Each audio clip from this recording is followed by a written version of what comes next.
तो यहाँ आज का सवाल देखोगे ये किस चैप्टर का है, तो ये हेलो एल्केन्स हेलो एडिन से लिया गया है और ये 10.15 नंबर का एक्सरसाइज क्वेश्चन है। ठीक है, right the mechanism of the following reaction, यानी कि इस रिएक्शन का जो ये रिएक्शन दिया गया है यहाँ पर, इसमें नॉर्मल ब्यूटाइल ब्रोमाइड है, ब्रोमोब्यूटेन कह सकते हो, पोटेशियम साइनाइड से ये रिएक्शन कर रहा है इथेनॉल वाटर के सॉल्यूशन में। ठीक है, तो बना क्या रहा है, नॉर्मल ब्यूटाइल साइनाइड यहां पर बना रहा है। ठीक है ना, तो यहां पर इस रिएक्शन का मैकेनिज्म हम लोगों को लिखना है, ध्यान देना यहां पर।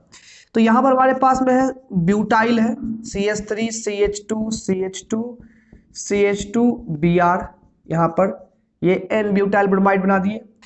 इसका रिएक्शन पोटेशियम साइनाइड के साथ यहां पर होना है, ध्यान देना यहां पर हमारे पास H2O का सॉल्यूशन है अल्कोहल में। ठीक है, तो यहां पर देखोगे, यहां पर जो है पोटेशियम साइनाइड जो है यहां पर एक आयनिक कंपाउंड है, यहाँ K प्लस है Cl माइनस है। ठीक है, और यहां पर क्या है, ये रिएक्शन हमारा SN2 मैकेनिज्म को फॉलो करने वाला है। देखो यहां पर ये न्यूक्लियोफिलिक सब्स्टिट्यूशन रिएक्शन है, और चूंकि यहां पर क्या है कि ये ब्रोमीन जो है इस कार्बन जुड़ा हुआ है, ये प्राइमरी कार्बन है, तो प्राइमरी कार्बन में SN2 जो रिएक्टिविटी है वो फास्ट होती है ना। अगर SN2 की बात करें तो प्राइमरी कार्बन में फास्ट होती है, SN1 की बात करें तो 3 डिग्री कार्बन में SN1 रिएक्टिविटी ज्यादा होती है। तो यहां पर क्या होगा कि ये Cn माइनस जो है यहाँ पर ये न्यूक्लियोफाइल, ये डायरेक्टली पीछे साइड से यहां पर अटैक करेगा और ये बॉन्ड जो है शिफ्ट करेगा Br ब्रोमीन की तरफ। तो यहां पर ये Br पार्शियली नेगेटिव होगा, कार्बन यहां पर पार्शियली पॉजिटिव होगा, और जो जो ये पॉजिटिव होते जाएगा ये बॉन्ड टूटते जाएगा, ये यहां से अटैक करते जाएगा। लेकिन अगर यही यहां पर टर्सरी ब्यूटाइल ब्रोमाइड होता, अगर यहां पर टर्सरी लिखा हुआ रहता, तब वहां SN1 मैकेनिज्म फॉलो होता, तब वहां पर पहले हम लोग Br को सेपरेट करते, अलग करते, Br माइनस बनके अलग निकलता, और उसके बाद जाकर के Cn माइनस सामने से आके जुड़ता, क्योंकि पीछे से वो जा नहीं पाता स्टेरिक हिंड्रेंस के कारण से। तो यहां पर डायरेक्टली ये जुड़ेगा जाकर के, और जुड़ने के बाद यहां पर जो है Br माइनस यहां से अलग होगा, यहां से Br माइनस सेपरेट होगा, Br माइनस यहां से सेपरेट हो जाएगा। पहले तो ट्रांजिशन बनेगा, 50% ये जुड़ेगा 50% ये टूटेगा, तो एक ट्रांजिशन स्टेट बनेगा जिसमें कि Br माइनस में ये भी जुड़ा हुआ है और Cn भी आकर के जुड़ जाएगा यहाँ पर।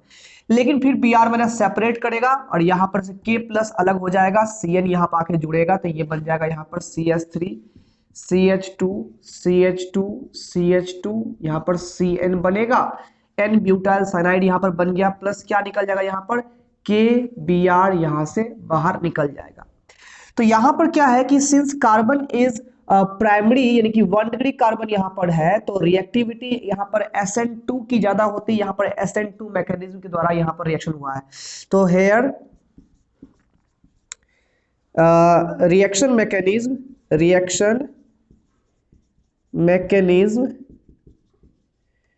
Is followed by SN2।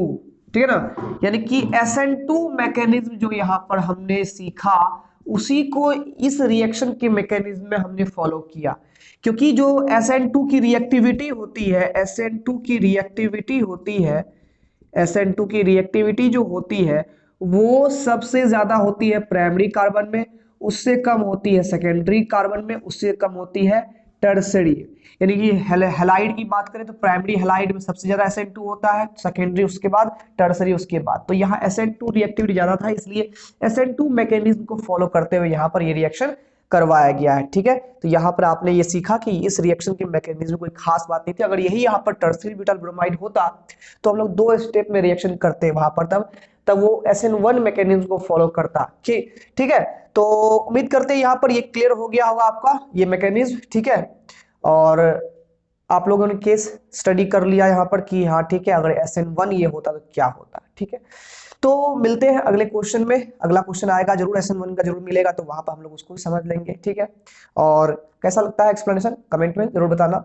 मिलते हैं हम लोग अगले वीडियो में।